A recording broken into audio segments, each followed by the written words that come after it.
الحمد لله رب العالمين والعاقبة للمتقين والصلاة والسلام على رسوله محمد وعلى آله وصحبه أجمعين.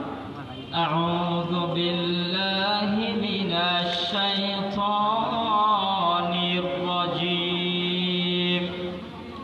بسم الله الرحمن الرحيم. وقضى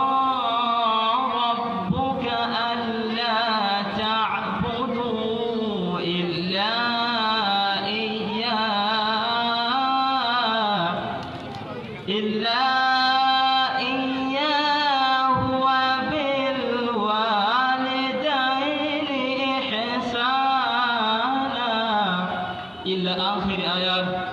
عن أبي هريرة رضي الله عنه قال قال رسول الله صلى الله عليه وسلم ما حق الوالدين وعلى ولدهما هما جنتك ونارك أو قال عليه الصلاة والسلام. الحمد لله. সমস্ত প্রশংসা আল্লাহ সুবহানাহু ওয়া তাআলার জন্য, যে মহান রব আজকে আমাদেরকে এই মহৎ মাজলিসে উপস্থিত হওয়ার তৌফিক দান করেছেন। এই জন্য সেই মহান রবের দরবারে আমরা সকলে চিৎকার দিয়ে আমাদের কণ্ঠে জবানে যত আওয়াজ আছে সমস্ত আওয়াজকে একত্রিত করে আসমান জমিনকে একাকার করে আমরা রবের ঘোষণা জারি করি। সকলে বলি আলহামদুলিল্লাহি রাব্বিল আলামিন। আজকে সংক্ষিপ্ত সময় ইনশাআল্লাহ আমি পিতামাতার গুরুত্ব সম্পর্কে কিছু আলোচনা করবো।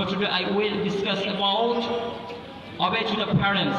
পিতামাতার আনুগত্য সম্পর্কে আমি যে আয়াত তেলাওয়াত করেছি, আয়াত সূরা বানী ইসরাঈল 15 নম্বর পারা 3 নম্বর পৃষ্ঠা 23-24 নম্বর আয়াতের মধ্যে আছে এটা। আল্লাহ সুবহানাহু ওয়া তাআলা বলেন وَقَضَى رَبُّكَ أَلَّا تَعْبُدُوا إِلَّا إِيَّاهُ وَبِالْوَالِدَيْنِ إِحْسَانًا. ও পৃথিবীর মানুষ, তোমরা আমার আল্লাহ ফয়সালা করেছেন, ওয়াকাদা আমার আল্লাহ নির্দেশ দিয়েছেন, আমার আল্লাহ রায় দিয়েছেন।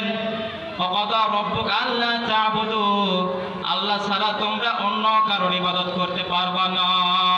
ওয়া বিল ওয়ালিদাইনি ইহসানা। আল্লাহ পাক এই আয়াতের মধ্যে দুইটি নির্দেশ দিলেন, দুইটি সিদ্ধান্ত জানিয়ে দিলেন। এক নম্বর তিনি বললেন, ও পৃথিবীর মানুষ, তোমরা আল্লাহ ছাড়া অন্য কারোর ইবাদত করবে না।